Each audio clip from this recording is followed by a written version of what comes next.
Muy buenos días, amigos, empresarios y fiscalistas que nos acompañan en nuestras charlas fiscales de los jueves. Es un gusto volvernos a reunir, todavía por videoconferencia. Esperemos, como les he dicho, que pronto podamos hacerlo presencialmente. Recordemos que el apapacho mexicano es muy importante para las relaciones sociales y la productividad del país. Creo que continuamos con las medidas sanitarias que debemos de llevar a cabo y prácticamente pues estamos aprendiendo a vivir y a convivir con esta situación sanitaria que esperemos pronto tenga una solución. Es un gusto volverlos a saludar y para quienes se conectan por primera vez con nosotros, soy Pedro Guillén Mariscal, presidente corporativo de GM Business Law Firm, empresa con más de 30 años de experiencia en la materia fiscal. Y para todos los amigos que nos siguen en cada jueves, es un gusto volver a reunirnos y ahora con una gran personalidad que nos hace el honor de participar con nosotros en nuestra charla fiscal de este día, que es el contador Eric Castillo Magaña.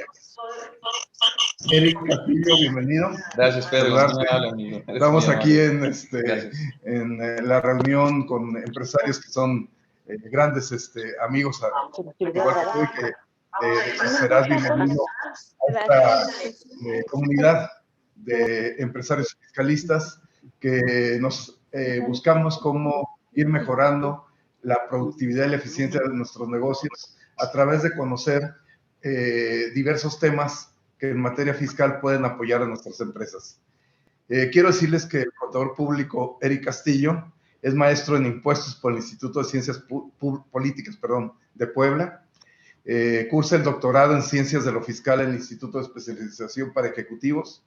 Eric ha tenido una brillante carrera en el sector público.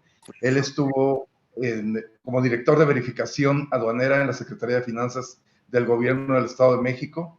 Después fue administrador central de apoyo jurídico de auditoría fiscal. Posteriormente ocupó el cargo de administrador central de devoluciones y compensaciones del Servicio de Administración Tributaria y actualmente es socio fundador de la firma SM Soluciones Fiscales. La amplia experiencia que tiene Eric en todas estas materias tributarias pues nos permite buscar aprovechar de la mejor manera su experiencia y agradecerle su participación. Eric, el día de hoy estamos platicando, queremos conocer un tema que tú conoces de sobra. Si alguien conoce la materia de devoluciones de impuestos en nuestro país, se llama Eric Castillo. El tema de devoluciones es muy importante para el sector empresarial mexicano porque prácticamente permite en muchas ocasiones que la empresa tenga la liquidez adecuada para seguir operando. El IVA a que tiene derecho a la devolución, o el IEPS o el ISR en un momento dado, no necesariamente es algo gracioso que la autoridad nos puede o no dar, porque es parte del flujo de la operación de muchas empresas y así lo entendemos. Pero la pregunta que nos hacíamos, Eric, ¿y el SAT devuelve? Muchas gracias, Pedro, primeramente por la invitación. Aprecio que amablemente me pueda incorporar a esta comunidad de amigos, de empresarios, de fiscalistas. Un saludo a todos los que están de aquel lado en esta nueva normalidad. Aprecio infinitamente esta charla, esta oportunidad que me permites tener. Sí, el SAT efectivamente sí devuelve y devuelve bien, muy bien que devuelve. Dímelo a mí que yo estuve ahí devolviendo con un equipo de trabajo importante. Pasaba o se concentraba en la administración de mi cargo en su momento cantidades muy importantes de devoluciones de este país. Y las cifras hablan por sí solas. Está el informe de gestión tributaria que rinda la autoridad fiscal. Es público, está en la página del SAT. Y en el último semestre de 2020, el SAT ha devuelto 315 mil millones de pesos, que no es una cantidad nada menospreciable en un semestre. ¿En un semestre? Te estoy hablando cuando yo llegué a la administración pública, llegábamos a esa cantidad en un año, en las devoluciones globales del país aproximadamente, contando grandes contribuyentes. Y en este primer semestre ya lleva el SAT devuelto esa cantidad. Estamos hablando de una cantidad muy importante. Ha devuelto 40 mil millones más de IVA en este semestre, en comparación del año anterior. Ha devuelto 3.700 millones más de impuesto sobre la renta. Entonces el SAT sí devuelve y devuelve muy bien. Eso es un hecho. El desfortunio de cómo devuelve o por qué devuelve o a quién devuelve es precisamente la materia que nos ocupa. Es por eso que estamos aquí tratando de compartir la experiencia que hemos tenido en estos años y lo que hemos visto, sobre todo afuera. Porque una cosa es ver los temas de adentro y ahora que nos ponemos la camiseta del lado empresarial completamente y podemos decirte que esos 3 años de experiencia en la parte privada, que antes de entrar al servicio público ya teníamos alguna carrera andando, pues ha sido de éxito para los empresarios. Ha habido muy buenos casos, algunos complejos técnicamente, es cierto, pero en todos los que nosotros llevamos a cargo como firma, hemos logrado salir avantes. Entonces, DAT sí devuelve. Ok, perfecto. Sí devuelve. Bueno, y ahora, ¿qué necesitamos para que devuelva? ¿Cómo? Ese es el punto fino, el quick de las devoluciones. Bueno, mira, antes de tocar ese tema, si me permites, para no dar respuesta inmediata a tu respuesta, yo diría, me gustaría exponer, así diseñé una presentación, si tú me lo permites, para tu amable público, un poquito poner un antecedente. Quisiera saber, quisiéramos identificar en primera instancia cuáles son los plazos legales que la autoridad utiliza en las devoluciones a nivel ya práctico. Entonces, establecimos en una diapositiva que seguramente están viendo nuestros acompañantes, 4 supuestos. Una devolución sin requerimiento, esto estaría obteniéndose en un plazo promedio de casi 2 meses. Una devolución sin requerimiento estaríamos obteniéndola en casi 4 meses. Una devolución regular con 2 requerimientos de la autoridad, estaríamos hablando de prácticamente 5 meses. Y una devolución que entra, desafortunadamente, en una revisión de gabinete o visita domiciliaria para verificar si procede, estamos hablando de casi 9 meses. Estos plazos son individuales, es decir, tendrían que estarse sumando en función de lo que vaya sucediendo. De tal suerte que nosotros hemos establecido un promedio, un parámetro de entre 4 a 5 meses obtener de manera legal, conforme lo dice el código, una devolución tradicional, convencional, normalita, ¿no? Digamos, para cualquiera que no estuviera asesorado, ¿no? Bien asesorado a través de un especialista. Entonces, en ese sentido, es muy importante considerar los plazos. A nosotros lo que más se nos exige y que nosotros estamos focalizados es a obtener devoluciones en el menor tiempo posible. Y esto, si me permites ahora sí ya dar respuesta a tu pregunta, tiene que ver en principio con los plazos. ¿Cómo hacemos posible que se logre una reducción de plazos con la autoridad? Por ejemplo, si obtenemos un desistimiento, un contribuyente tiene un desistimiento, estamos hablando que después de 4 o 5 meses, el plazo se le va a duplicar, se va a ir a 8 o 9 meses para una sola devolución. Y entre tanto, sus demás devoluciones no pueden salir, se entretienen. Entonces, una parte focal de nuestros procesos son identificar cómo mitigar o minimizar esos plazos. ¿Cómo funciona? Bueno, pues es muy básico. Tenemos que identificar el caso concreto con un diagnóstico muy elemental y en función de ello atender a la autoridad por anticipado lo que creemos que nos va a pedir. Digo, es por todos conocidos, todo el mundo en las firmas o despachos tenemos, hasta los contribuyentes, una relación, ¿no?, de documentos tipo, ¿no? Que van a pedir. Que van a pedir, ¿no? Sin embargo, no por ello resulta que aunque todo el mundo lo tengamos, pues por presentarlo salen las devoluciones. Es un tema también de generar confianza con la autoridad. Nuestra base es la confianza, que conozcan a la empresa, que conozcan al empresario, que conozcan sus principales operaciones y a través de un mecanismo sólido de supervisión y vigilancia. Básicamente, de esa manera, a través de esta alianza que conformamos con el empresario, que conformamos con las autoridades a través de la experiencia que tenemos, es que generamos esta confianza. Y yo diría que salen las devoluciones siempre salen las devoluciones procedentes, no hay duda, pero el tema son los plazos. ¿Cuándo salen? ¿En qué términos? Y sí, muchas veces nos topamos con lamentables errores que tenemos que ir supliendo en el camino, o aspectos técnicos que son más complejos, ¿no? Entonces, para ello tenemos que revestir una devolución si es técnicamente compleja, una exportación de servicios, de asistencia técnica, por ejemplo, estamos viendo ahorita algunos asuntos, pues sí revisten una mayor complejidad, un mayor análisis, una mayor preparación, pero es para que precisamente a la hora que se presenta el trámite ya no tengas ninguna traba en el proceso. Todo sea más entendible, más fácil. Somos facilitadores en este proceso. Y a través de facilitarlos, que se obtienen las devoluciones. Oye, ¿cuál sería qué podríamos recomendar a nuestros a nuestros participantes? ¿Cuál sería como los elementos más importantes que deberíamos de tener en cuenta como empresarios antes de solicitar la devolución? O sea, ¿qué es lo que tendríamos en cuenta? Sí, básicamente el ciclo de las devoluciones. Viene en la presentación. Las devoluciones lo vamos a ver a continuación. Es un esquema que diseñamos para identificar cómo funciona una devolución, porque no podemos asumir alguna responsabilidad o entender algún proceso si no lo comprendemos. Entonces nosotros diseñamos un ciclo en la devolución. Básicamente hablamos y lo llamamos un ciclo infinito. ¿Recuerdas el infinito en matemáticas que todos nos enseñaban? No, igualito.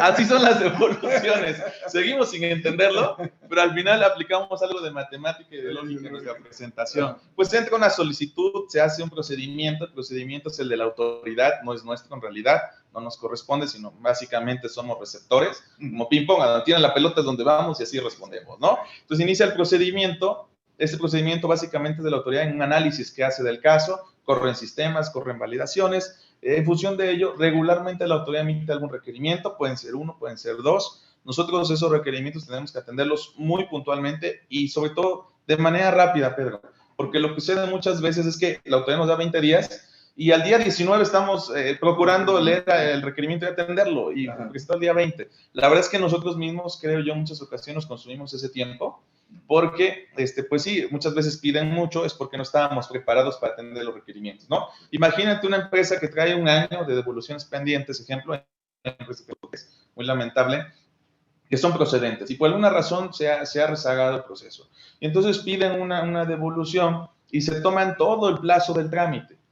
Aunque salga esa devolución primigenia, el trámite ya no va a tener un año, va a tener un año con 4 solicitudes además pendientes, ya rezagadas por sí mismo, ¿no? Entonces, el tema de las aclaraciones es un tema fino en los requerimientos, es un tema que hay que atenderlo muy rápido, muy puntual y estar preparados. Si no los atendemos bien, ¿qué sucede? En el ciclo infinito de devoluciones viene una visita domiciliaria o una revisión de gabinete. Y créanme que la autoridad hoy por hoy ya está explotando muchísimo las revisiones de gabinete. En su momento solo eran visita domiciliaria, esto ya se reformó hace algunos años, ya se puede gabinete, pero la autoridad no privilegiaba la revisión de un método de fiscalización en las devoluciones. Hoy por hoy, con el COVID y con la contingencia, la mayoría de las revisiones de este país que hoy están abiertas en materia de devoluciones son revisiones de gabinete. Entonces, estas revisiones tienen un tinte y un tratamiento especial distinto a la visita domiciliaria. Aunque digamos, son dos métodos que podríamos comparar similares, es cierto, pero sí tienen su tratamiento. Entonces, ahí también tenemos la necesidad de involucrar gente preparada que sepa de revisiones de gabinete, que sepa de visita domiciliaria, para poder atenderla y afrontarla muy rápida. Ese es un punto relevante. Ay, perdón que te interrumpa. No, por favor. Precisamente uno de los temores o pavor que tienen algunos empresarios para tramitar una devolución es que me va a llegar una auditoría. Entonces eso ya les pone una barrera mental. Claro. Y yo a veces les digo, bueno, a lo mejor te llega porque no pide la devolución, porque el SAT va a decir, oye, si tienes derecho a 100 millones de devolución y no los pides, ¿por qué será, no? Fíjate que... ¿Cuál es el tema ese? Dice a clavo, estamos en el peor de los mundos. Si no lo pides, créanme, yo estuve ahí, la autoridad le llama saldos a favor dormidos. Y sobre de ellos, sí, o sea, no puedo revelar ninguna norma, estrategia, procedimiento interno, está prohibido. Además, siempre se cambian y modulan, pero es cierto que la autoridad de sus saldos a favor dormidos tiene un procedimiento específico de supervisión, control y fiscalización. Es decir, por tener un saldo fuerte que no pides, que no acreditas, que tienes dormido, le llamamos, así le llamábamos, ¿no? Hoy le llamaríamos un saldo ahí perdido, ¿no? Porque pues, nada para nadie. La autoridad empieza a vigilar. Es cierto que es un foco incluso de que te auditen. Sí, claro. Por no pedir el saldo, dependiendo la magnitud y ciertas características, ¿no? Y por otro lado, si lo pides y no estás preparado, o pides un volumen importante, ¿no? Y entendemos la presión del empresario. Un empresario que traiga 2 años de devoluciones pendientes, lo que regularmente va a decidir optar es, pues, presénteme todas las devoluciones, ¿no? Y ya, ¿no? Y ya y se vaya, ¿no? Y entonces estamos en un foco que cuando la autoridad requiere, imagínate que te requiera 24 trámites, cada uno su particularidad. Es imposible atenderlo para ningún despacho, claro. Ni para el interno ni externo, no hay capacidad. Entonces, solito sin querer la mecánica genera que se vuelva un círculo perverso. Por eso lo llamé círculo infinito de las devoluciones. Okay. Ahora, si no estás preparado, te van a auditar. Si me echas muchos trámites, te van a auditar. Si no tienes un buen control interno, te van a auditar. Y eso lo va a detectar la autoridad desde el primer requerimiento que te haga. Te hace un requerimiento, te tarda los 20 días y no das completa la información o los auxiliares están un poquito torcidos, no están completos lo que te pide. Y la autoridad piensa o evalúa, seguramente no tiene un buen control interno de la empresa. Y como no tiene un buen control interno de la empresa, foquito para, a lo mejor, es susceptible de auditar. ¿Qué sucede? En los casos que nosotros tenemos, que atendemos desde un principio cuando no hay una auditoría, todavía en proceso, o no hay una negativa de devolución previa, tenemos la experiencia de que en ningún caso nos han auditado a nuestros clientes, ¿no? Entonces, esto no es para vacunar, no es para presumir, es un proceso que hemos logrado con los años y que cada asunto es diferente y vamos perfeccionando. ¿Cómo? Pues anticipándonos a lo que nos va a pedir la autoridad, ¿no? Muchas veces incluso es necesario como estrategia extraordinaria, no me gusta ocuparla, la verdad, sinceramente, pero cuando es necesario, porque luego te llegan ya los asuntos, el paquete completo, ¿no? Uno con negativa, con desistimiento en proceso, ¿no? Litigio, y pues tú tienes que tomar el paquete completo, ¿no? Como firma. Sí. Va a tener un tratamiento. Entonces, cada cosa tiene un tratamiento, sí, y muchas veces tenemos que desistirnos de algunos trámites cuando llegan situaciones muy especiales para que no generen más auditorías. Yo les puedo asegurar que un asunto bien llevado desde el principio, con el área de especialización correspondiente, no debiera generar una auditoría. No hay que tener miedo a ser auditados. Ahora, yo diría, a través de los requerimientos, de todas maneras, está siendo auditada.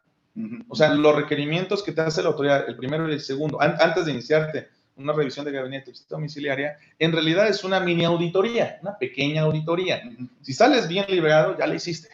¿No? Sí. Si sales mal librado, ya te llega la auditoría profunda. De veras. Ahora sí, la profunda, la de veras. Entonces, no hay que tener miedo, creo yo, a una auditoría, siempre y cuando haya un previo diagnóstico, muy ejecutivo, muy rápido, muy gerencial, para afrontar las devoluciones como deben de ser, ¿no? A ver, entiendo, Eric, que lo que nos estás diciendo es que aun cuando proceda la devolución y efectivamente, partimos de que procede, porque es correcto. Cuando está inventando cuestiones ficticias, bueno, pues eso ni platicando, ¿no? Pero partiendo de la base que procede, que tenemos la seguridad de que sí es un saldo a favor a que tenemos derecho, tenemos que acudir, asesorarnos de un especialista, porque si lo pedimos mal, la respuesta en lugar de ser una devolución va a ser una auditoría.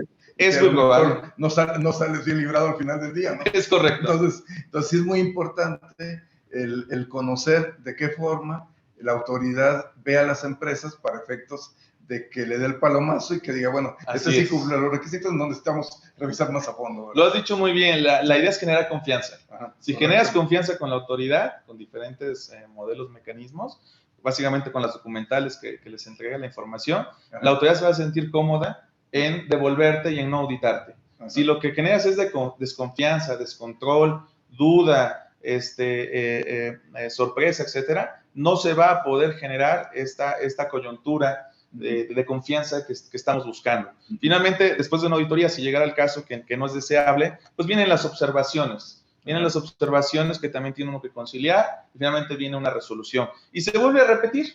Incluso este ciclo normalmente se empalma porque no hay una solicitud. Ajá. Si no hay 1, 2, 3, 5, ¿no? Y todas están en el mismo proceso y el mismo círculo. Sí, por eso lo llamamos, más digo un círculo, pero es un ciclo. Ajá. Un ciclo infinito de devoluciones. Era para tratar de dar a entender un poquito más, de una forma diferente, lo que es el contexto de una devolución. Pero si me permites, podemos seguir avanzando con esta presentación, ¿no? Más adelante, después de comprender el ciclo, vienen algunas situaciones especiales que estamos viendo en la diapositiva siguiente, de favor, si son tan amables. Ahorita que la coloquen. Un momento, de favor. Gracias. En la siguiente, ajá, la diapositiva número 6. Muy amable, gracias. Sí. Correcto. En este caso estamos previendo cuáles son las consecuencias de una negativa de devolución.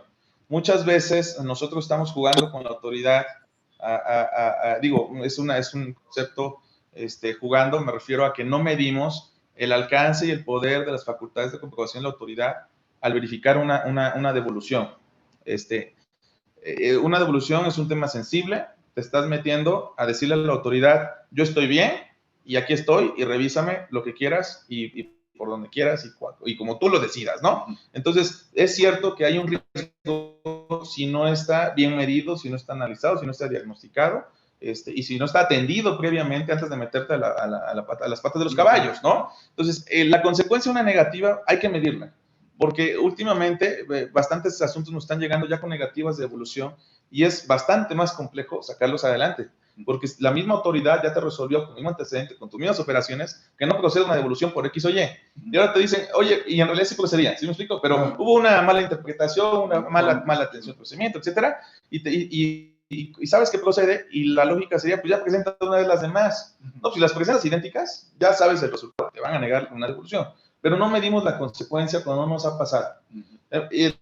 Tengo amigos empresarios que probablemente, lastimosamente, ya saben las consecuencias de una negativa, que son estas, y que realmente dicen, Eric, me están diciendo, tengo ya 2, 3 temas encima, mi gente no sabe sacarlo, ayúdame, porque ya estuve, ya sé lo que implica, me tardé 4 años en tribunales y fue una locura y casi quiebro mi empresa por esa razón. Entonces aquí tenemos, es de lectura muy rápida, hay un plazo promedio mínimo de 2 años a 2 años y medio para atender un juicio completo de una devolución. Aparte, el año completo que tenemos para que te emitan una negativa. Estamos hablando de que en el mejor escenario, una devolución y el resto de tus devoluciones, después de que tengan una, lo más seguro es que te llegan las demás y las sigues pidiendo. Todas ellas, pero la primera va a salir aproximadamente en 3 años y medio, en el mejor escenario, óptimo escenario con una muy buena defensa y si acaso resulta procedente en tribunales. Entonces hay que considerar primero el tiempo. ¿Qué empresa aguanta en este país? Yo no conozco ninguna, o muy poquitas, que estuvieran sin devoluciones 3 años y medio con una contingencia de esta naturaleza. Pero además hay otras consecuencias, no me preocupa tanto el plazo, que es un tema financiero. La imposibilidad de tener otras devoluciones que sí son procedentes. O sea, la autoridad y hay que entenderlo, no es la autoridad, somos humanos, ¿no? O sea, si a mí alguien me traiciona, pues para volver a confiar a esa persona es muy complicado. Cuando hay una negativa de devolución o incluso un desistimiento, las personas, que son los servidores públicos, piensan naturalmente como cualquier ser humano, híjole, me quieren ver la cara, híjole, están mal, híjole, ya me pillaron, no, me quieren pillar. Entonces, eso genera evidentemente un sesgo en el resto de tus devoluciones. Y ganarse la confianza después de una negativa es muy difícil, es cuesta arriba, lo podemos lograr con mucho trabajo. El tercer tema, la incertidumbre fiscal y jurídica de tu modelo de negocio, de tu esquema. Ahorita estamos viendo, por ejemplo, un tema, no puedo, por supuesto, revelar nombres, nada, pero es un tema de exportación, en este caso de servicios de asistencia técnica. De antemano es un tema complejo, tenemos que documentarlo muy bien, pero ya tiene unas negativas previas de devolución. Y la autoridad, evidentemente, va a costar mucho trabajo, estoy seguro, porque vuelve a confiar en el mismo esquema, modelo de negocio, ¿no? Entonces, eso te hace, oye, cambia el modelo de negocio, olvídate ya las devoluciones, sigo operando igual, ¿no? Facturo al 16, facturo al 0, ¿qué hago, no? Entonces, eso es otro tema. El otro tema es el costo financiero, es un costo muy elevado para el empresario, que le niegan una devolución, que se la desisten o que no se lo autorizan. Es un costo muy elevado. La actualización que paga el fisco federal o los intereses después de un litigio no se equipara a lo que pierde la empresa en costo de oportunidad. Incluso ahorita con el tipo de cambio, hubo empresas que perdieron muchísimo dinero, porque hay devoluciones que están desde antes que estuviera el tipo de cambio como lo tenemos, prácticamente a 20 pesos, 20, viene oscilando, ¿no?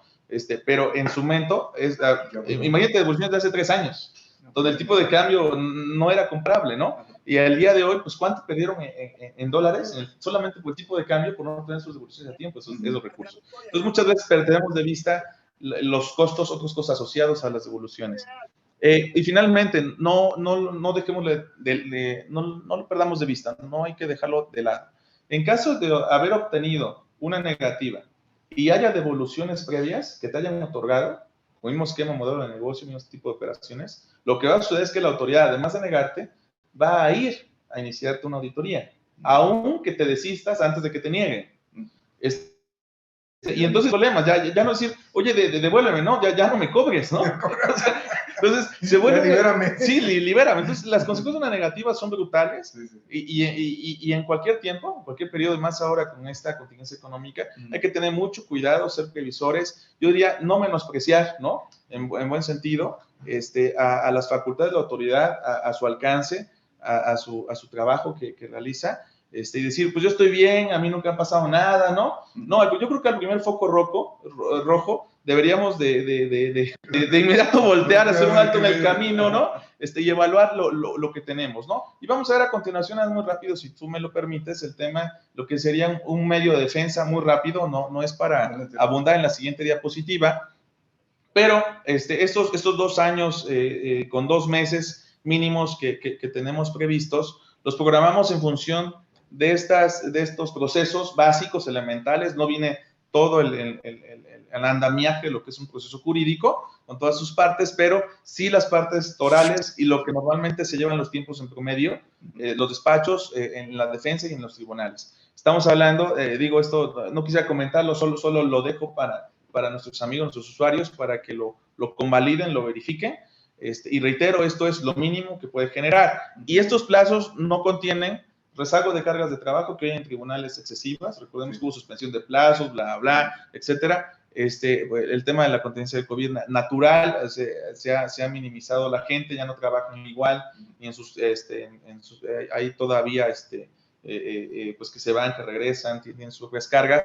Los plazos de prórroga que hay a veces en los tribunales, los plazos de notificación también, y también los procedimientos especiales o de queja que puede haber, si presentas un dictamen pericial o no lo presentas, ejemplo, ¿no? O una prueba superveniente. Entonces, estos plazos solo son sin considerar estos otros. En promedio, estamos hablando que un litigio debe llevar más o menos 3 años, en lugar de los 2.2 meses que tenemos, aún bien llevado, cuando confías en la defensa del asunto, cuando estás seguro que lo vas a sacar adelante, y bueno, hay que irnos a las últimas instancias, por supuesto, ¿no? Básicamente sería un poquito los comentarios, estimado Pedro, la presentación. Oye, de este tema, que es bien importante, claro.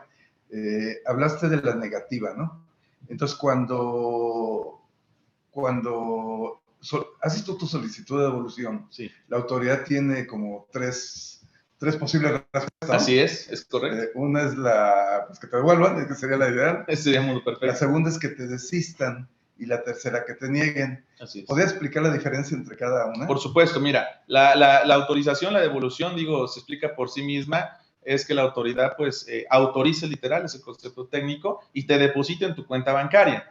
En realidad, aunque te emita la resolución, mientras no te deposite, no hay una autorización o no hay una devolución expresa, ¿no? Entonces, pues, viene el cash y viene actualizado, perfecto. Esa es la devolución. Para el desistimiento, voy a puntualizar. El desistimiento, en realidad, en términos fiscales, en la ley, para efectos del contribuyente, no existe literal. Solo viene la potestad tributaria para la autoridad de que ellos te pueden desistir de oficio, o sea, te tienen que decir en función, y se interpreta jurídicamente que te desistieron porque tú no presentaste lo que la autoridad te solicitó, ¿no? Pero ese desistimiento así funciona, y también existe la modalidad... Para nuestros amigos empresarios que no son fiscalistas. Por favor, sí, ayuda. El desistimiento prácticamente...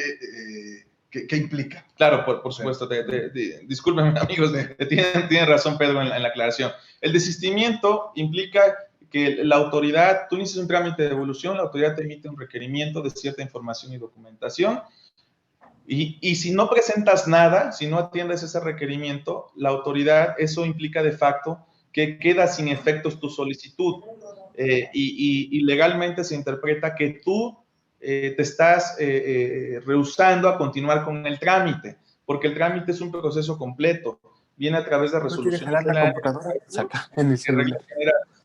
El trámite es un procedimiento que tú tienes que seguir. Si tú lo inicias y no lo continúas atendiendo un requerimiento, por ejemplo, implica que no estás siguiendo el trámite. Si no estás siguiendo el trámite, pues ya no quiero mi solicitud de devolución. Así se interpreta. Básicamente, la responsabilidad jurídica le ocupa al contribuyente, digamos, recae en el contribuyente, lastimosamente, ¿no? Uno dice, la autoridad me desistió. En realidad, digo, sí en la práctica, porque te desisten de oficio, pero en la vida jurídica, lo que implica es, yo me estoy desistiendo como contribuyente de mi solicitud de devolución porque no estoy atendiendo o acatando el procedimiento, ¿no? Y eso es delicado porque la impugnación de un desistimiento, te puedo asegurar que en los casos es ocioso. O sea, antes, hace mucho tiempo, vamos a impugnar el desistimiento y después me van a devolver. Es ocioso. Lo más que vas a lograr en tribunales es, pues, ok, o sea, que la autoridad te resuelva con lo que tiene. Es una locura, la verdad es que no tiene sentido. Entonces, un desistimiento es delicado, te quitas 4 a 5 meses de tiempo de esa devolución y de las que traes atrás, ¿no? Para que te devuelvan. Y eso es el desistimiento. Entonces, si me desiste la autoridad, como tú comentas, o sea, no me desisto yo, sino la autoridad me dice, te desistes. Estás desistido. Estás desistido. Estás desistido. Okay. Entonces, ¿yo puedo volver a presentar esa solicitud? ¿O? Es correcto, es correcto. Tú tienes dos opciones, o impugnarla, porque está en la resolución, viene la opción, no la recomiendo en ningún caso, en ninguno, o lo preferente es volver a presentarla. Pero lo interesante es, ¿cómo la vuelvo a presentar? Igualita, pues te van a volver a desistir, ¿no? Claro. Entonces, agarremos como oportunidad. Ahí tenemos que ir con Erika que nos diga. Por favor. ¿No? Si gustan, los orientamos aquí. ¿Cómo le hacemos, no? Justamente es eso. Viene en realidad, de alguna manera, ¿no? Te está diciendo la autoridad por qué te desiste. Entonces, pues básicamente, cuando presentas tu nuevo trámite, tendrías que atender las cosas o los motivos con los cuales te dijo, te desistía. Oye, no me presentaste la conciliación fiscal, la conciliación contable. Bueno, no te la están requiriendo ya, te la requirieron en su momento, según la autoridad no la presentaste, y por eso te desiste, porque tú no seguiste el procedimiento. Entonces, lo lógico sería, en el nuevo procedimiento, ya ingresas la solicitud con la conciliación contable fiscal, haciendo referencia al motivo del desistimiento. Digo, entre otros aspectos. Sí, es decir, la idea es ir cubriendo lo que la autoridad te va diciendo. Y ahí nosotros, pues sí, somos especialistas. Claro, si tienen algún asunto así, háganos saber y los ayudamos para que haya ese mecanismo. Pero además, me voy un poquito antes, perdóname, me regreso con el tema de la autorización. Con la premura de obtener a la brevedad posible muchas devoluciones desfasadas. Ahí está, ¿no? Ya tiene esto que tener una estrategia, un mecanismo. No puede ser al aire. Nosotros, cualquier despacho serio, tiene la obligación de analizar la composición de todos esos trámites, ¿no? La magnitud, el valor, la cuantificación, la problemática, las condiciones especiales de cada uno de ellos, las operaciones complejas específicas, por ejemplo, pues para precisamente identificar por qué trámites comienzas, qué trámites pides, qué trámites son los más prioritarios y por qué. A veces, si es para ganar la confianza, tú no vas a pedir a lo mejor el mes de diciembre, hablando en voz alta, ¿no? Que tiene miles de operaciones, te va a tardar X tiempo y a lo mejor no vas a estar con la oportunidad de atender un requerimiento a tiempo y te van a desistir. Entonces, ahí es donde antes de pedir, ahora sí, como dicen, en la forma de pedir está el EDAF. Entonces, es igual, en la forma de pedir hacia el SAT las devoluciones, es la forma en que el SAT nos las va a autorizar. Entonces, básicamente sería el desistimiento y las autorizaciones. Correcto. En el tema de la negativa, bueno, regularmente, ahora lo estoy viendo más de manera excepcional que aún sin auditoría, pero antes iniciabas en ese ciclo infinito de las devoluciones que pusimos en principio, solicitas el procedimiento, los requerimientos, las aclaraciones, la autoridad no le quedan claro, no son muy entendibles, inicia una revisión de gabinete o una visita domiciliaria para verificar la procedencia del saldo a favor que tú estás pidiendo, o del pago indebido, o lo que sea, ¿no? Y se va el procedimiento de auditoría, aproximadamente dura 8 meses, como ya lo vimos, solamente ese procedimiento, y al final de ese procedimiento te emite observaciones, no una auditoría normal o convencional.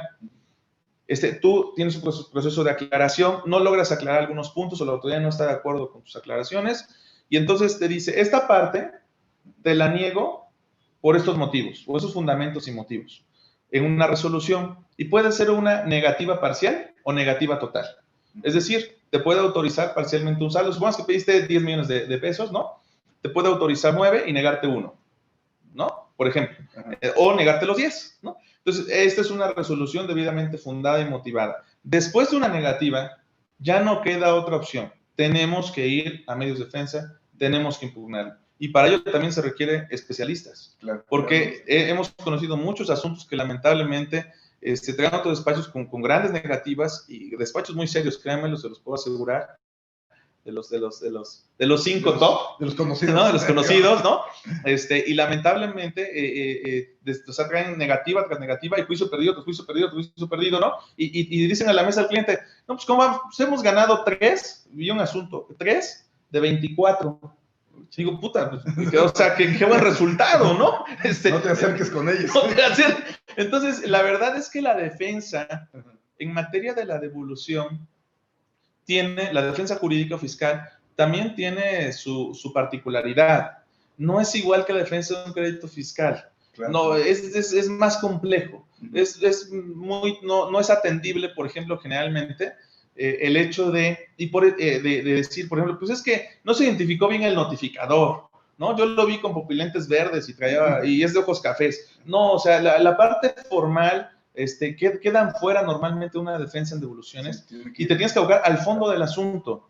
Y la problemática, ¿sabes qué? Es que muchos despachos anteriormente estaban acostumbrados, y lamentablemente siguen acostumbrados, bueno, vamos a poner 20 agravios, ¿no? 20 conceptos de impugnación. No. 19 son de forma y uno de fondo y me da miedo ponerlo, porque no estoy seguro, ¿no? Entonces, en la devolución, si vas al litigio, tienes que ir al fondo. Claro, no digo, preferentemente. Sí, tienes que ir también, si vas seguro, a pedir el pago de los intereses. Porque muchas veces se olvida el pago de los intereses. Con una devolución procedente está obligada la autoridad a pagar intereses y son cantidades importantes. Ahí te repones un poquito el costo financiero que perdiste, ¿no? Entonces, también las negativas de devolución son un problema en general. Ya ahí están las consecuencias principales mapeadas, pero por eso puse el tema de la defensa jurídica. Es un tema fino llevar la defensa jurídica de devoluciones, porque vas a la par con las devoluciones que te negaron, con las devoluciones en proceso, porque seguramente te negaron algunas, pero sigues generando saldos. Entonces, no puedes pensar en un juicio extensivo de 5 años que solo sea forma, que bla, bla, bla. Estamos pensando en que preferentemente sea un recurso de revocación, donde la autoridad jurídica te dé, si tienes el derecho, el derecho subjetivo a la devolución y regrese para efectos esa resolución, ¿no? Y en ese proceso hablaríamos más o menos un plazo de 8 meses a 10 meses. Entre tanto, tú sigues generando las devoluciones, porque si no lo haces de esa manera y te vas a un litigio largo, no interpongo recurso o cosas de forma que sabes que no te van a dar para efectos, bueno, lo que te dan es palo. O sea, claro, te vas a ir a 3 años de litigio y no vas a sacar ni esas ni esas. Entonces, todo tiene y cada caso es diferente. Por eso, sí es un tema en verdad especializado. Nosotros en la firma tenemos un equipo muy serio, profesional, que sabe del tema de devoluciones. Entonces, atendemos auditorías, atendemos devolución en proceso, desistidas, negadas, etcétera, con este enfoque, estimado Pedro. Perfecto, perfecto. Miren, amigos participantes, hemos platicado prácticamente en todas las reuniones virtuales que hemos sostenido que la parte más importante en el tema fiscal es la prevención. Y aquí podemos ejemplificar esto exactamente con lo que nos comenta Eric. Si nosotros armamos bien la solicitud con gente que tenga experiencia en cómo presentarla con la documentación correcta, que es mucha, ojo, aquí tenemos que tener bien claro que no es que porque yo tenga derecho me van a devolver, o sea, yo tengo que convencer a la autoridad con documentos y con argumentos que los especialistas como Eric conocen, para efectos de que la autoridad esté en condiciones de generar esa confianza de la devolución. En el caso que no lo hagamos bien, ya vieron el efecto final sería, en lugar de una devolución, en el menor de los casos, una auditoría y probablemente un juicio de 2 años, 3 años, que de alguna manera nos lleva pues ya a otras instancias que, bueno, no estamos para eso. Las empresas ahorita están para dedicarse a producir, a su actividad económica primordial y demás, ¿sí? Ahorita, la siguiente lámina que pongo. Ahorita en la integración que está haciendo Eric con su firma, que es SM Soluciones Fiscales SC, podemos nosotros tener la confianza de gente que tiene la experiencia y la capacidad para podernos asesorar y no ponernos en riesgo de que lleguemos a un juicio y que después, bueno, va a ser el cuento de nunca acabar, ¿no? Entonces, Eric, pues te agradezco muchísimo la presentación, de veras que nos da mucho gusto estar en contacto contigo, y bueno, ahí tienen los datos de Eric para cualquiera interesado que quisiera contactarlo directamente. Claro que sí. Y quisiera ahora pues pasar al tema de preguntas y respuestas. Por supuesto. Que si nos permites empezar a manejar, porque aquí ya me llegó la primera. Ah, muy bien. La primera que te digo. Sí, gracias. Bueno, es el tema que acabamos de platicar tú y yo antes de la reunión, que si proceden las devoluciones por exportación de tiempo aire. Literal, bajo ese concepto no procede, pero si amablemente nos consultan, pudiéramos evaluar el caso. Hemos tenido 2 o 3 casos que hemos analizado, donde sí existe un servicio que se exporta, pero no necesariamente el tiempo aire. Es decir, hay un área de oportunidad técnica y jurídica que juntos pudiéramos explorar. Al interesado que lo pudiera poner sobre la mesa, con muchísimo gusto lo recibimos en oficinas. Y a puerta cerrada analizamos el caso, como se debe todo asunto, para ver las áreas de oportunidad. Creo que sí es posible lograrlo, porque estoy seguro y convencido que hay una exportación de un servicio, pero no es necesariamente el tiempo aire. Tendríamos que en su caso reconfigurarlo a lo que realmente es. Y para ello, entonces, prepararnos, lo que te decía, anticiparnos, ¿no? Si hay devolución en proceso, pues a lo mejor suspenderlas un poquito, afinar bien el cuchillo, ¿no? Y después de un proceso jurídico, de análisis técnico, de soporte, ya entonces ahora sí ir a solicitar una devolución bajo una terminología diferente. Okay. Sí procede, pero no bajo esa figura. Ok. Nos va a enviar ahorita una nota de esto para... Con muchísimo gusto. Sí, gracias. Muy amable. ¿Sí? Con todo gusto. Maestro Eric, un gusto escucharlo. Me gustaría saber su opinión respecto a la negativa... Perdón, repite. Sí, claro. Maestro Eric, un gusto escucharlo. Me gustaría saber su opinión respecto a la negativa del SAT a devolver intereses cuando proceden por devoluciones fuera de los plazos legales y únicamente los devuelven cuando una autoridad jurisdiccional ordena su devolución, lo que provoca que en muchas ocasiones el SAT pague más que la propia suerte principal. Correcto, sí, por supuesto. Sí, adelante. Bueno, como tal, la negativa es una negativa ficta, así la interpreto de la pregunta. Es decir, lo que comentaba, no se pidió en el juicio ordinario, en el juicio que atacamos una negativa de devolución a la defensa, no se solicitó dentro de los puntos petitorios el que la autoridad pagara actualizado y con intereses, ¿no? Entonces, oye, es que la ley lo dice. Sí, es correcto, la ley lo dice. Pero en un contexto global tenemos en realidad, son derechos, es ejercicio de derechos. Entonces, si hubo alguna situación particular donde derivado de un juicio no se pidió el pago de intereses, o incluso se pidió en un extremo dado y la autoridad no lo cubrió y estamos dentro del plazo para poder impugnarlo, porque es un tema legal, con toda confianza pueden acercarse con nosotros, podemos impugnar esa resolución de autorización de devolución sin pago de intereses para que la autoridad pague los intereses correspondientes. Es decir, aunque no se hayan pedido originalmente en el juicio ordinario de la negativa de devolución, aún habiendo culminado el procedimiento, todavía existe la posibilidad de impugnar la resolución de autorización de la devolución si no pagó intereses la autoridad, estando en tiempo dentro de los 30 días que establece la propia resolución para poder hacerlo. Y la autoridad, después de impugnarlo, sí los va a pagar. Entonces, ¿cuál es la sugerencia?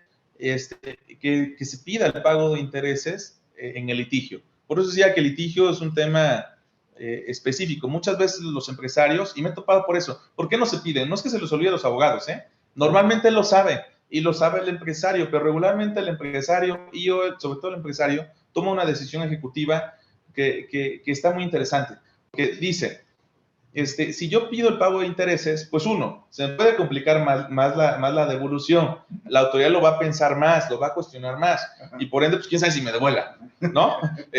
Digo, si fuera un recurso de revocación, para irnos muy rápido. Segundo, híjole, me va a llegar auditoría, o sea, ya no le estoy pidiendo que me pague lo que merezco, además que me pague más, no es pagar más, es lo que dice la ley, ¿no? Claro. Y la autoridad está obligada incluso a retener en ciertos casos, etcétera, o sea, no hay un tema en el pago de intereses, yo estuve ahí, se los puedo asegurar que es un tema que la autoridad ve con transparencia, es un tema legal que está en el código y que cuando se exige, pero tenemos que exigirlo Hay que pedir el pago de intereses. Ahora bien, la política de la autoridad ya ha venido cambiando. Últimamente me he enterado, no sé qué tan cierto sea en la práctica, porque no me ha tocado ningún asunto de esa naturaleza para poderlo afirmar, pero lo que hoy entiendo es que la autoridad ya está modulando precisamente el si pago o no intereses, aunque no lo pidas en tribunales. Pero definitivamente es un derecho. Y señores, en este país, como en muchos otros, en la mayoría, los derechos se tienen que exigir, se tienen que hacer valer en apego a la Constitución y a donde prevén las leyes. Entonces, sí podemos pedir el pago de intereses ante una negativa ficta a la autoridad de entregarlos. Digo ficta porque resolvió autorizando la devolución y no dijo nada de los intereses. Para mí es una negativa ficta. Claro, entonces tenemos la obligación, ya como negativa, ya no que quién sabe, como negativa impugnarlo y podemos, por supuesto, tramitarlos y sacarlo adelante. Estamos dentro de los plazos legales. Excelente, excelente. Muy bien. A ver, yo tengo otra acá. Sí, es. Bueno, ¿hasta cuántos requerimientos puede emitir la autoridad durante el procedimiento de autorización de la devolución? Correcto. 2 requerimientos establece el Código Fiscal de la Federación. El primero, dentro de los 20 días siguientes al trámite, y nos da 20 días. El mismo plazo que tuvo la autoridad para validar el trámite, nos da por derecho los mismos 20 días hábiles para nosotros atenderlo. Después de esos 20 días, la autoridad tiene otros 10 días para evaluar si dentro de esos 10 días se emite un segundo y último requerimiento. Y si lo emite, nos da otros 10 días a nosotros en reciprocidad en el segundo requerimiento para poder atenderlo. Ahí vienen los plazos en la presentación que esto conlleva. Digo, finalmente sí extiende los plazos 1 o 2 requerimientos. Ahora bien, voy a aclarar porque últimamente tuve 2 casos que me plantearon. Dice, es que la autoridad me requirió 3 veces o me inició requerimiento el último día y es indebido. Entonces, como comentaba, esto ya lo corroboramos en la práctica con esos amigos y resulta que no es así. Es decir, sí hay una solicitud de información, un requerimiento, pero es el inicio de la revisión de gabinete. Ahí ya está. Es decir, es una auditoría, ¿no? Claro. Y lamentablemente, pues es un requerimiento, atiéndelo. Y este cliente que llegó con nosotros después se fue en banda porque le avisaron de la autoridad del último día, te mandamos un requerimiento, ábrelo por favor. Y con eso casi va a salir tu devolución. Lo pillaron, la verdad, lo pillaron, ¿no? Y entonces, pues sí, a ver, vamos a notificar. Se notifica, sí, a ver, 6 días para atenderlo. No, era una revisión de gabinete. Y se puede iniciar de manera electrónica. Es decir, la autoridad está yendo más allá, está usando todas sus facultades. Más allá me refiero, pues la ley lo permite, si en la orden pones el fundamento correspondiente, y puedo hacerlo también de manera electrónica. Correcto. Entonces, es bien importante distinguir entre el requerimiento tradicional, que no te ha iniciado facultades de comprobación, y el requerimiento, que es una solicitud de información y documentación que corresponde al inicio de una revisión de escritorio o de gabinete que te ejerce facultades de comprobación. Perfecto. Sí. A ver, déjame que digo la voz. Sí, con todo gusto. En el caso de auditorías, ¿se revisa exclusivamente el IVA o todos los impuestos? Bien interesante. Si tú pides el IVA, la autoridad solo está obligada a revisarte el IVA. Hemos tenido experiencia, lo sabemos adentro y afuera. ¿Cuál es el tema? Casi toda operación de renta tiene impacto en IVA, casi toda. Entonces, si ves un flujo de un dinero, oye, es que esa aportación de capital no tiene impacto en IVA, ejemplo, ¿no? Es un préstamo del banco, no tiene impacto en IVA. Correcto. Muéstrame las documentales que lo acrediten. Porque yo nada más, digo, la autoridad lo que ve son los depósitos. Dice, aclárame todos tus depósitos. Entonces tienes que aclararlos todos. Y aclarar significa puntualizarle a la autoridad depósito por depósito. No es una muestra selectiva, ¿no? Nos hemos topado con algunos casos que las empresas en verdad dicen, oye, y casi me auditas tú mejor que la autoridad, ¿no? Digo, a ver, es que la autoridad, tú no sabes que llegando ahí te van a auditar mejor que yo, ¿sí me explico? Es al revés, ¿no? Es una auditoría preventiva, pero el punto es aclarar cada depósito, decir de dónde proviene y documentarlo. Porque si no viene de un préstamo, si no viene de una aportación o no está documentada, la autoridad te va a tipificar ese depósito como un presunto ingreso, bueno, un acto o actividad grabado para fines del IVA. Y te va a aumentar el impuesto y te lo va a descontar. Y hay un tema fino que pongo sobre la mesa, yo lo he visto. Eso sería determinar un impuesto, IVA específicamente, en una resolución y en una auditoría que la autoridad no tiene facultades para determinar un crédito fiscal. Claro. Entonces, pero Es interesante, por eso digo que la defensa fiscal en devoluciones, cuando te descuentan y te dan devoluciones parciales, es un tema muy fino. Es un tema muy interesante que requiere cierto expertise para poder lograr todas sus ventajas, no solamente para la devolución. Entonces, en este caso hay un tema jurídico ahí bien interesante que pudiera explorarse. Perfecto, perfecto. Pero otra pregunta. En el caso de que te... Voy a traducir. Sí, por favor. En el caso que te resuelvan parcialmente en forma favorable y te nieguen otra parte, la impugnación, el juicio tiene que ser sobre toda la resolución o nada más en la parte que te negaron. No, solamente como cualquier litigio, como cualquier medio de defensa, solamente se impugna en la parte que no estás de acuerdo. Okay. Es decir, ya la otra parte, si te la autorización te la devolvieron, pues obviamente no la vas a impugnar porque estás de acuerdo, o sea, sería ocioso hacerlo, ¿no? Y solamente impugnarías la otra parte. Y no tiene ningún...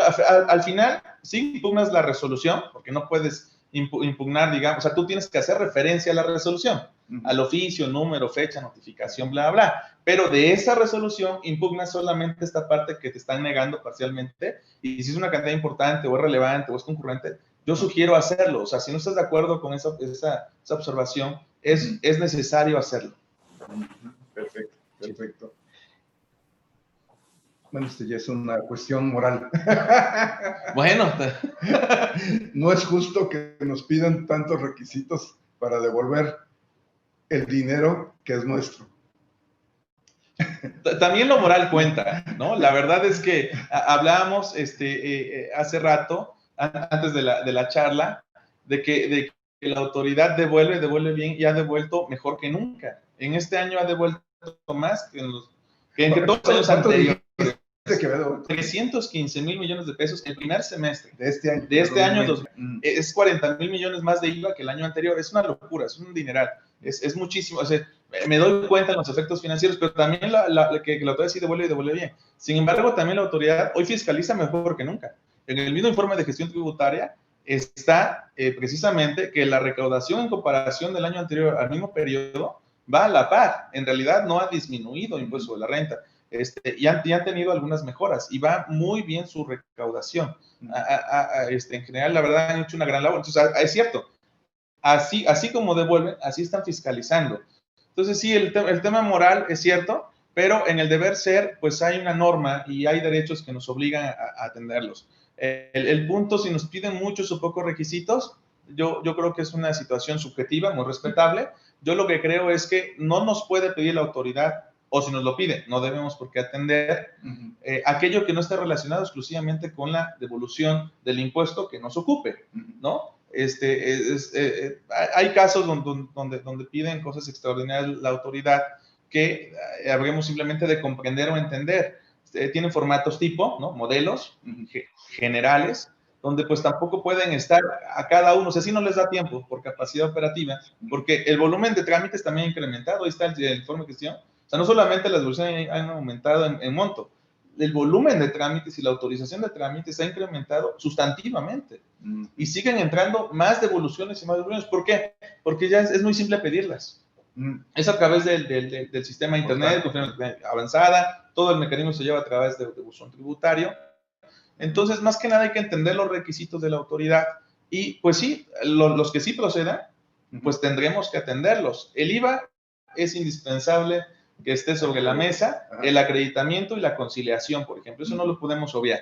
El estado de cuenta pues es natural, sino dónde te deposita, ¿no? Oye, tus principales operaciones bien mapeadas, bien documentadas, pues hasta parece obvio. Hay un tema de fondo que está pidiendo la autoridad, aprovecho la coyuntura, nadie lo ha preguntado, pero en las devoluciones la autoridad y en las auditorías está cuestionando muchísimo la materialidad y la existencia de las operaciones, la sustancia sobre estas.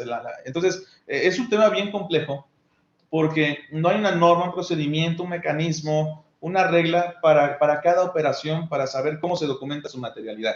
Entonces, en las devoluciones, casi por definición de las operaciones principales, lo que son servicios intangibles, etcétera, te piden la materialidad. Y uno sigue pensando, muchos siguen pensando que la materialidad, aquí está el contrato, aquí está la factura, y aquí está la forma de pago, y además te regalo la póliza contable y el registro, ¿no? Casi por obra y gracia del contribuyente, ¿no? Ya te di los 4 o 5 elementos fundamentales para demostrar materialidad. Digo, perdón, ante el foco de la autoridad de su visibilidad, con eso no se demuestra la materialidad de una operación, y lamentablemente, aunque los empresarios y los clientes tienen más elementos para documentar la verdadera materialidad de la operación, el fondo del asunto, muchas veces se niegan, se oponen a quererlo aportar, ¿no? Y es que ¿por qué cuestiona? Bueno, hay que entender mecanismos. Algún empresario hace algunos años me dijo, dice, yo ya entendí, hoy, con estas disposiciones, con esta autoridad, hay que seguir ciertas reglas. Y me apego a ellas, así como en otras, hubo otras disposiciones, otra mecánica. Yo nada más amable y respetuosamente sugiero, pues precisamente, entender estas reglas, esta mecánica, atenderlas, porque el que se adapta, prosigue y prospera y prevalece. El que no se adapta en ningún negocio, en ningún esquema, pues tiende a fracasar, tiende a disminuir. Entonces yo invitaría amable y cordialmente a que, analizando el caso real y concreto, pudiéramos, cuando pidan materialidad, focalizar en la verdadera materialidad, aparte de esos 4 o 5 elementos que mencioné, entre otros muy básicos. Eso no es la materialidad. Apenas me consultaban sobre una comisión, la facturación de una comisión. Eric, pues, creemos que tenemos la comisión bien documentada. Ah, perfecto, y la materialidad está, en fin, ¿cuál es el origen de la comisión? ¿Qué objeto, bien o servicio, enajenaste como intermediario, como por mandato, etcétera, que te generó la comisión? Ah, no sé bien, y no venía ni en el contrato precisado. O sea, entonces, y digo, eso es muy básico. Entenderíamos cuándo se dio la comisión, en qué momento, con qué clientes, en fin, con qué amigos lo prestaste. La materialidad, no hay que ser más papistas que el Papa, pero sí hay que documentar un poquito más de lo que regularmente nosotros entendíamos como que con eso era suficiente la materialidad. Oye, es que el tribunal me lo va a dar por bueno, ¿sí? Vete a tribunales. 3 años y medio. Sí, me explico, o sea, es una locura. Entonces, mejor adaptarnos, ¿no? Claro. Para obtener rápido la devolución procedente, porque además procede. No estamos hablando de operaciones simuladas, ni mucho menos. Ok, perfecto. Pues, Eric, la verdad, ha sido un gusto tenerte con nosotros. Bueno. Amables amigos participantes, una vez más fue un privilegio el poder estar participando con una gente tan preparada como Eric. Gracias, y su firma. Yo los invito a que la próxima charla de fiscal estén conectados nuevamente con nosotros, el jueves dentro de 15 días, como les comentamos siempre, y pues les deseamos que pasen un excelente día, una excelente semana y sobre todo con mucha salud. Eric, te agradecemos muchísimo tu participación. Al contrario, Pedro, muchas gracias. Estamos a tus órdenes aquí también. Igualmente, gracias a todos y que reciban sus devoluciones este fin de año. Andale. Saludos. Una buena Navidad. Una buena Navidad. Gracias, Pedro. Muchas gracias. Gracias.